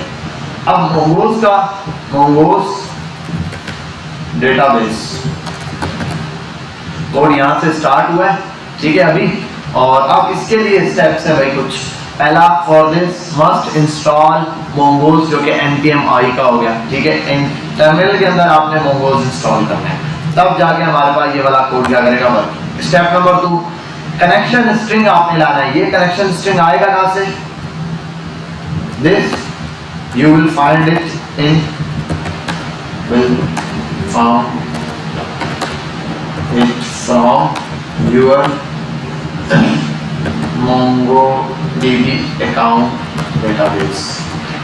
जहां पर आपने डेटाबेस बनाई है कनेक्ट करने के लिए, वहां पर आपको ये मिलता है। ये वाली बात क्लियर है, कनेक्शन। ये 2 लाइनें अभी मुझे हर बच्चा बता दे, समझ आ गई, रखो स्ट्रक्चर, बोलो उनको टॉक टू यू लेटर। ठीक है, const mongoose is equals to require mongoose, by require करने mongoose। दूसरा, ये URL बनाया है सिंपल। ये URL डायरेक्ट भी आप उस जगह URL ही यूज कर सकते हो, मतलब ये वेरिएबल ही ना बनाओ, इसको उठा के सीधा यहाँ लिख दो, अब भी चल जाएगा, एक ही बात। लेकिन अच्छा रहता है कि अगर हम क्या बना दें, कनेक्शन स्ट्रिंग के लिए। अब ये जो कनेक्शन स्ट्रिंग में बना रहा हूं, ये क्या है, मैंने एक वेरिएबल बनाया जिसके अंदर मैं क्या करूंगा, mongoose का ये जो कनेक्शन पास कर रहा हूं मैं, यहाँ पर मैं ये भी कर सकता हूँ mongoose स्ट्रिंग हटा के यहाँ पर डेटाबेस URL आया, इसी को ये मैंने अपनी डेटाबेस में, इसलिए देखो हालांकि कोई फर्क है, मैं यहाँ पर अगर डायरेक्ट ये लिख दूं डेटाबेस URL, तो भी तो इसको चल जाना चाहिए।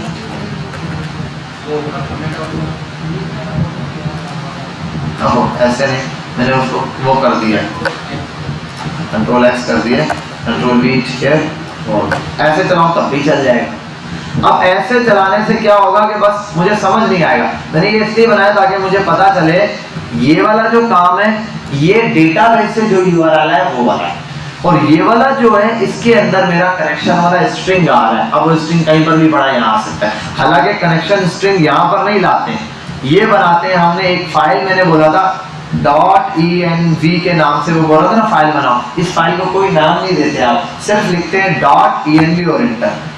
इस फाइल में होता क्या है, इस फाइल के अंदर दो चीजें होती, तीन चीजें, चार चीजें, जितनी मर्जी रख लो, ठीक है।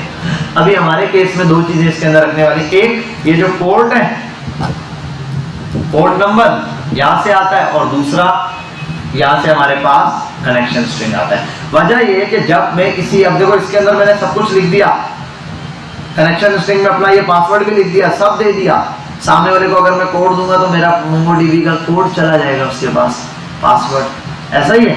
तो मैं सारी डेटाबेस के पासवर्ड शेयर कर दें, मैंने उसको कोड स्ट्रक्चर देना है, तो मैं उसको ये पूरा कोड स्ट्रक्चर दे दूंगा, इसकी जगह क्या होगा, सिर्फ ये देखो डेटाबेस यूआरएल लिखा हुआ होगा।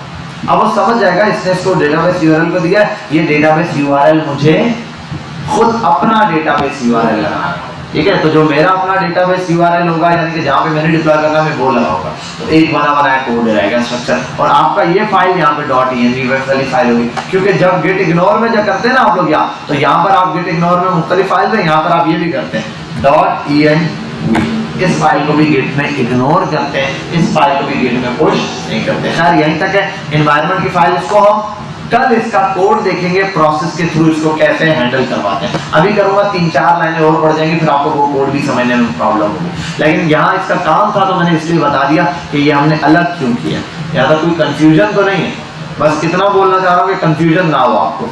.env की फाइल का सिर्फ इतना काम है कि आपका जो सेंसिटिव डेटा जो आप मैं यहाँ डायरेक्ट लिख रहा हूँ, जैसे ये कनेक्शन स्ट्रिंग लिख रहा हूँ, कहाँ चली गई, मैंने हटा ही दिया क्या, ये जो कनेक्शन स्ट्रिंग है यहाँ मैं लिख रहा हूँ, इसमें कोड वोड सब है, तो ये हर एक बंदे के पास थोड़ी जानी चाहिए, गिटहब पे लोकली थोड़ी होनी चाहिए, ये तो मेरे पास सेव रहनी चाहिए। तो इसको तो मैं आगे नहीं पास कर रहा, तो मैं जस्ट ये वाला कोड पास करता हूँ, इसको गिट इग्नोर में करता हूँ और .env की फाइल के अंदर रखता हूँ।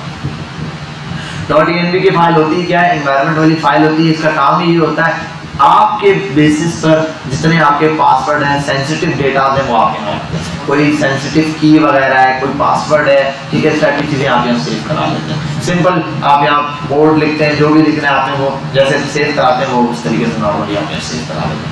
अब यहाँ जो डेटा सेव करा है, आपको इसको कनेक्ट कराने की भी जरूरत नहीं है, कनेक्ट कराने के लिए अलग एक तरीका होता है .env वाला प्रोसेस का, वो उसके थ्रू हो जाएगा। तो वो हम कल के दिन इंशाल्लाह जब क्रिएट और अपडेट या क्रिएट डिलीट का कोई 2 मेथड्स पढ़ लेंगे, जब हम वो 2 मेथड पढ़ेंगे ना, तो फिर उसके बाद हम ये वाला काम इसके साथ कर लेंगे एनवायरनमेंट वाला। अच्छा, यहाँ तक बात समझ आ गई होगी हमें। अब आते हैं यहाँ पर मोंगूज। ये मोंगूज क्या है, ये वाला है जो मैं लेकर आया था, कॉन्स्ट मोंगूज। अब इस मोंगूज के अंदर, अब देखो एक बात बताओ, ये मोंगूज क्या है, मोंगूज रिक्वायर मोंगूज। ये मोंगूज क्या बन गया, एक ऑब्जेक्ट बन गया।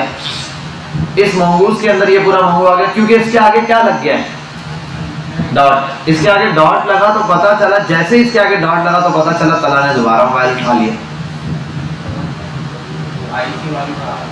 उनको बोल दो टाटा, बोलो आई एम इन क्लास, वरना बाहर जाना पड़ेगा जल्दी से। अच्छा, ये मोंगूज जो मैंने लिखा है, डेटाबेस का नाम डॉट लगाया, इसका मतलब ये ऑब्जेक्ट बन गया। इस ऑब्जेक्ट में मल्टीपल चीजें हैं भाई। इस ऑब्जेक्ट के अंदर एक चीज, एक फंक्शन है जिसका नाम क्या है, कनेक्ट। अब एक बात देख लेना, इस सब को रिमूव कर सकता हूं मैं यहां से। अब देखो कितना लंबा घूमे, यूआरएल उठाया, डेटाबेस यूआरएल ने डाला, डेटाबेस यूआरएल उठाया, यहाँ रखा, मोंगो स्ट्रिंग के बराबर क्या, इस मोंगो स्ट्रिंग को यहाँ कनेक्ट करा। चाहता हूँ मैं सीधा इसको उठा के अगर यहाँ लिख देता तो यहाँ पे क्या मिलना था, एक ही बात थी ना, इतना ठक ठक ठक। तो इसका मतलब ये जो 3-4 लाइनें हम कर रहे हैं ना, चेंज करते जा रहे हैं, ये सिर्फ कोड स्ट्रक्चर के फॉर्म में, ताकि हमें आगे जाके पता चले कोई प्रॉब्लम ना हो। अदरवाइज आप कॉपी करें पेस्ट करते हैं, एक ही बात है। 2 + 6 = 8 ये कर सकते हो आप, लेकिन a = 2, b = 6, c = a + b। ये एक प्रोसेस है, पूरा स्ट्रक्चर फॉर्म है। तो इसको हम जब बना रहे हैं तो थोड़ा स्ट्रक्चर वाइज बना रहे हैं। अब इस mongoose जो है वो डेटाबेस है, उसके कुछ फंक्शन है, उसके कुछ मेथड्स हैं उसके अंदर मौजूद। अब मेथड्स भी फंक्शन ही होते हैं, अगर ऑब्जेक्ट के अंदर कोई फंक्शन मौजूद है उसको हम मेथड बोल रहे होते हैं, ठीक है। एक उसका मेथड है डॉट कनेक्ट, उसके अंदर आपने एक पैरामीटर पास करना होता है, सिंपल एक आर्ग्यूमेंट पास करना होता है पैरामीटर को। वो क्या आर्ग्यूमेंट है? आपने उस फंक्शन को कॉल किया और उसके अंदर सिर्फ लिंक पास कर देना है कि भाई इसके साथ कनेक्ट करा दो। कनेक्ट कराया इसके साथ, यकीन मानो यहाँ पर, अब कसम खाऊं यकीन कर लोगे, कर लोगे। यहाँ पर ये लगाया, डेटाबेस कनेक्ट हो गई। बस डेटाबेस सिर्फ इतने से कनेक्ट नहीं हुई, डेटाबेस सिर्फ इतने पार्ट से भी कनेक्टेड है। सब हटा दो, डेटाबेस कितने से पार्ट से कनेक्टेड है, डेटाबेस के लिए सिर्फ ये जरूरी है। अरे बस ये भी हटा दो, सब हटा दो, समझाने के लिए बता रहा हूँ। डेटाबेस कनेक्ट करना सिर्फ ये 2 लाइनों का काम है। आप देखो कितनी बन जाएगी, सिर्फ एक कॉम, पहले ये 3 लाइनें हो जाएंगी। एक ये कि mongoose को बुलाओ, mongoose से आगे mongoose डॉट कनेक्ट, कनेक्ट हो जाओ किसके साथ, इस एड्रेस के साथ हो जाएगी कनेक्ट। अब मैं इसको रन करता हूँ जरा, सर्वर तो मेरा रन नहीं। डेटाबेस कनेक्ट है या नहीं? कनेक्ट है भाई। नहीं नहीं ये नहीं, अभी इसको कंट्रोल सी करते हैं, रुको जरा, सबर करो। डेटाबेस कनेक्ट है या नहीं? कनेक्ट है, कनेक्ट है या नहीं है? नहीं है, डेटाबेस कनेक्ट है, मैसेज ही नहीं शो करा। अब मुझे पता ही नहीं चला कनेक्ट हुई या नहीं हुई, एरर या कुछ नहीं डिस्प्ले में मिला। मतलब मैंने एक ऐसे किया a = 10 और डिस्प्ले में जाके देख रहा हूँ भाई आ क्यों नहीं रहा, या मैंने c = a + b कर दिया। मसला ये मैंने रिस्पांस में प्रिंट ही नहीं किया, प्रिंट ही नहीं किया। अब मसला ये है कि इसका ये तो हो गया कनेक्ट, मुझे पता ही नहीं चला कनेक्ट हुई नहीं, तो इसके लिए मैंने मेथड्स यूज किए कुछ। ये तो समझ गए ना, ये mongoose डॉट कनेक्शन वाला। कनेक्शन के अंदर आपने बस ये एक स्ट्रिंग पास करनी है। अब स्ट्रिंग आप डायरेक्ट पास करो या इसको इस तरीके से घुमा फिर आगे करो तो वो आपकी बात है। अब जब ये हो गया, अब इस डेटाबेस ये जो है ना, क्या हुआ, क्या कह रहा?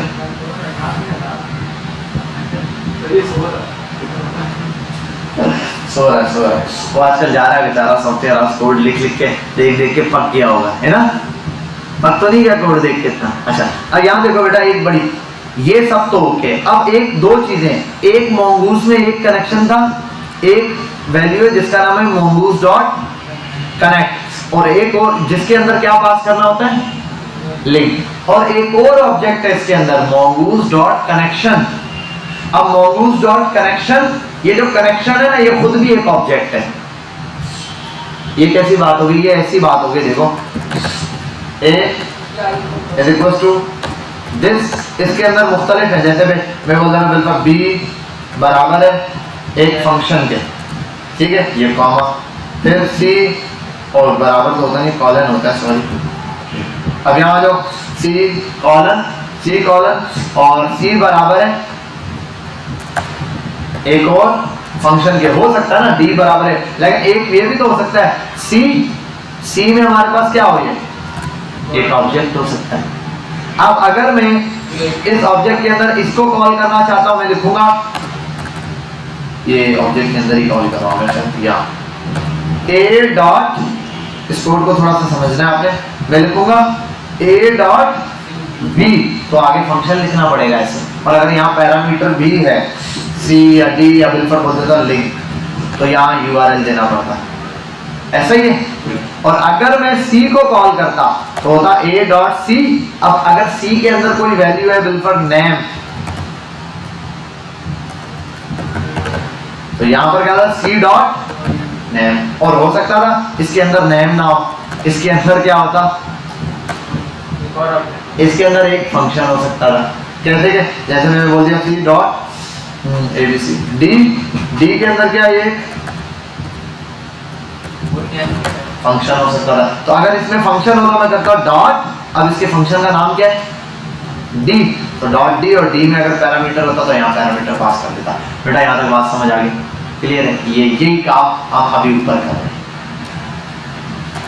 यहाँ पर आओ, देखो मैंने कहा mongoose डॉट कनेक्ट, mongoose का एक फंक्शन है जिसका नाम है कनेक्ट, जिसके अंदर एक पैरामीटर पास करना होता है। मैंने इस फंक्शन को पास करते हुए एक पैरामीटर ये दे दिया, सिंपल।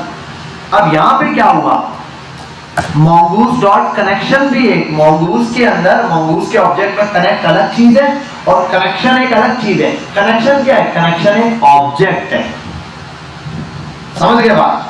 कनेक्शन खुद एक ऑब्जेक्ट है, mongoose ऑब्जेक्ट है, mongoose के अंदर एक कनेक्शन नाम का ऑब्जेक्ट है। पहले mongoose ऑब्जेक्ट था, उसके अंदर एक फंक्शन था जिसका नाम कनेक्ट था, उसको एक पैरामीटर चाहिए था, पैरामीटर पास करो वो चल जाता। मैंने उस पैरामीटर को आर्गुमेंट पास किया, लिंक दे दिया, वो चल गया। अब इस mongoose डॉट कनेक्शन के नाम से एक इसी ऑब्जेक्ट के अंदर एक और ऑब्जेक्ट बना हुआ है। उस ऑब्जेक्ट में है क्या?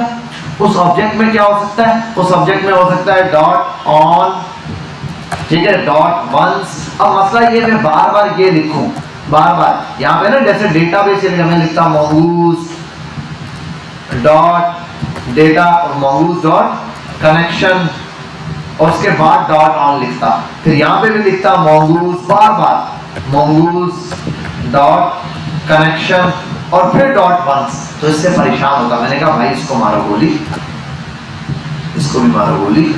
इस mongoose डॉट कनेक्शन वाला जो ऑब्जेक्ट है इसको एक नेस्टेड ऑब्जेक्ट के बराबर ले लेता हूं, जिसको बोल देता हूं डेटाबेस बराबर है, ठीक है, कोई भी एक वेरिएबल। अब मैंने कहा अब ये पूरा ऑब्जेक्ट मतलब इस डेटाबेस अब किसके बराबर है? डेटाबेस mongoose के अंदर जो कनेक्शन वाला ऑब्जेक्ट है उसके बराबर है। तो अगर मैं लिखता हूं और इस कनेक्शन के अंदर ऑन और वंस का वेरिएबल मौजूद है, तो मैंने क्या दिया डेटाबेस डॉट ऑन और डेटाबेस डॉट वंस। बेटा यहाँ तक बात समझ आ गई, ठीक है?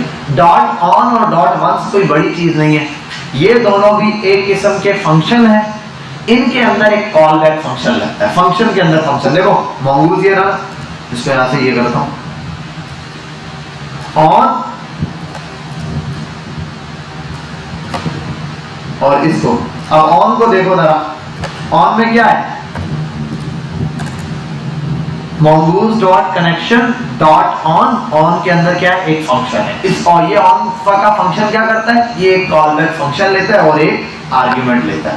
पहली चीज, इसको आप एक पैरामीटर पास करते हो, उससे पूछते हो भाई क्या देना है, कोई भी एक पैरामीटर नाम के तौर पे, एक आइडेंटिफिकेशन के तौर पे। मैंने कहा एरर देना है पहले मेरा, ठीक है। आगे एक कॉल बैक फंक्शन, इसमें जो चीज है मैंने दिया एरर। अगर MongoDB ऑन होती है और ऑन होते साथ कोई एरर आता है तो क्या करो? डिस्प्ले में एक एरर दे देगा, ठीक है। ये अच्छा, इस काम को करने के दो तरीके, एक वो तरीका है ट्राई एंड कैच का, जो हम इस तरीके से यूज करते हैं जैसे एक्सियोस वगैरह में, तो वहां पर होता है। यहाँ पर आप कर सकते हो डेटाबेस डॉट ट्राई वाला एक और मेथड है दूसरा कैच का। तो ट्राई के अंदर जो चीज आपने देनी है वो चीज अगर वो हो जाए, ट्रू और फॉल्स वाला काम यहाँ पर ऑन पर ये चलेगा। तो ये मेथड ज्यादा सिंपल लगता है, हमें समझ आ जाती है ऑन और ऑफ से डेटाबेस में, इस वजह से ये यूज करते हैं। ट्राई वाला मेथड भी मैं कल करवा दूंगा आपको, वो भी देख लेना, इसके साथ जो दो चीजें और है। लेकिन अभी जो हमने बेसिक स्ट्रक्चर समझा वो देखते हैं। तो एरर दे देगा। और अगर डेटाबेस डॉट वंस, एक दफा भी डेटाबेस ऑन हो जाती है, वंस का इसीलिए देंगे डेटाबेस एक दफा भी चल जाती है, कनेक्ट हो जाती है, तो आप डिस्प्ले में क्या चाहिए? रिस्पॉन्स में फिलहाल मैंने क्या बोला, अगर कनेक्ट हो जाए तो कंसोल डॉट लॉग पे ये कर दो। मैं ये कर सकता था बाद में कि डेटाबेस जब कनेक्ट हो जाए तो कोई डेटा रिसीव कर लेना, ये कर सकता, डेटाबेस कनेक्ट हो जाए रिक्वेस्ट लो, रिक्वेस्ट में जो चीज मांगी उठा के दे दो, ये भी कर सकता था। बात समझे? तो हम काम कहाँ करेंगे? इसके अंदर करेंगे। यहाँ हम कोई डेटा दे भी सकेंगे, ले भी सकेंगे, वो सारा काम। खैर हम काम इसके अंदर ऐसे नहीं करेंगे, हम काम यहीं बाहर ही करेंगे, ताकि कोड में घिसने जाओ, लेकिन उसका जो मेन फंक्शन होगा उसको यहाँ पे कॉल करते जाएंगे। क्योंकि इसके अंदर करेंगे तो ये एक लंबा सा mongoose ही चलता जाएगा, समझ नहीं आएगा। तो सारा काम जो भी चलाना होगा वो मेथड बार बनाएंगे, उसको यूज यहाँ अंदर करेंगे, मेथड बार बनाएंगे, यूज अंदर कर लेंगे। बात समझ आ गई? क्लियर है? बस इतने से कोड से आपकी एक डेटाबेस इजीली कनेक्ट हो जाती है। देखो कितना लंबा प्रोसेस लग रहा था, मैंने कहा था ना, अगर ये कोड में शुरू में एक्सप्लेन करता तो मुझे पता था फिर बच्चे क्या करते, एक ये वाली लाइन लिखते ये भी नहीं लिखते, ये यहीं इसके अंदर डालते और लिखते थे कनेक्शन डन, कनेक्ट हो जाता। लेकिन मसला ये फिर आप कभी भी देख नहीं पाते, सीख नहीं पाते कि उसने कैसे स्टेप्स दिए। अब हम देख रहे थे यार ये क्या है, ये दोबारा रिपीट किया, यहाँ घूमा है, ए को बी के अंदर डाला, बी को सी के अंदर डाला, घूम फिर के सी रख दिया। भाई ए में जो वैल्यू थी वही रख के डायरेक्ट, लेकिन वजह थी कि कोड स्ट्रक्चर फॉर्म में रहे, पता चले ये वाला डेटाबेस यूआरएल है, ये वाला मैंने बनाया मोंगोडीबी स्ट्रिंग के लिए, ताकि कल को नया बंदा देखे आप ये अपना डेटाबेस कोई यहाँ आए सिर्फ यूआरएल चेंज कर दो, अपना डेटाबेस यूआरएल बना के रख दो। बात समझ आ गई? कोई प्रॉब्लम यहाँ तक? कोई प्रॉब्लम हुई तो आप इस वीडियो को देखना, ये वीडियो मैं हैंड टू हैंड अपलोड कर दूंगा, आपने यहाँ तक इस कोड की प्रैक्टिस। अब सिंपली आप ये करो, जिसके पास पुराना कोड है, जिसको कोड में मसला हुआ है, सिंपली 2-3 लाइनों से कनेक्ट कर लो। देखो जो मैं बता रहा हूँ, mongoose.require लगाओ, ये कनेक्ट करो, दूसरे नंबर पे सीधा mongoose.connect और इसके अंदर ये स्ट्रिंग पास करवाओ, स्ट्रिंग डायरेक्ट पास करा दो, चल गया। फिर लगाओ mongoose.connection वंस और वंस के अंदर मैसेज डालो डेटाबेस इज स्टार्टेड, खत्म। 3 स्टेप के अंदर ये कनेक्ट हो जाएगा। हाँ ये अभी अपलोड कर देता हूँ ताकि हैंड टू हैंड आगे देता हूँ। बात समझ आ गई? और बेटा कल के दिन तक आपने ये टास्क कंप्लीट करके मुझे भेजना है। ये कोड आज नहीं दूंगा मैं, ये कोड कल दूंगा, ताकि पूरा एक कोड स्ट्रक्चर तैयार हो, ये रेडी कोड आपको पूरा मैं लिख दूंगा, उसमें लाइन बाय लाइन ये चीज इसलिए, ये चीज इसलिए, ठीक है। तो ये वाला काम हम तब कर लेंगे। वीडियो अभी अपलोड कर रहा हूँ, वीडियो आपके सामने अभी अपलोड कर दूंगा मैं, ठीक है। इसको स्टॉप करके बाकी आप ऑन करें इसको, जिन्होंने नहीं किया ये वाला काम अभी कनेक्ट कर लें। ये हो गया, ये कोड मुझे कल आपका मिल जाना चाहिए, मैं क्लास में आते साथ पहले कोड चेक करूंगा कि किस किस ने कनेक्ट कर दिया। वरना वही बात है कि मैं 4 क्लासेस सर्वर के ले चुका, सर आगे चलें। एक दिन बच्चों को बोल दिया बेटा चलो कोई बात नहीं, बेसिक सर्वर बनाओ, सिर्फ कंसोल पे प्रिंट करा दो सर्वर स्टार्टेड, या एक मैसेज सेंड कर दो डेटा, किसी एक से नहीं हुआ। 2 घंटे इन लोगों ने ऐसे जाया किए बैठ के। फिर लास्ट में मैंने पूरी वीडियो मैंने जो उनको सिखाया था वो पूरा फिर दोबारा से A to Z सीखा। अब ये जब तक करोगे ना खुद कभी भी नहीं आएगा। वीडियो स्टॉप करता हूँ मैं, आप ये करें।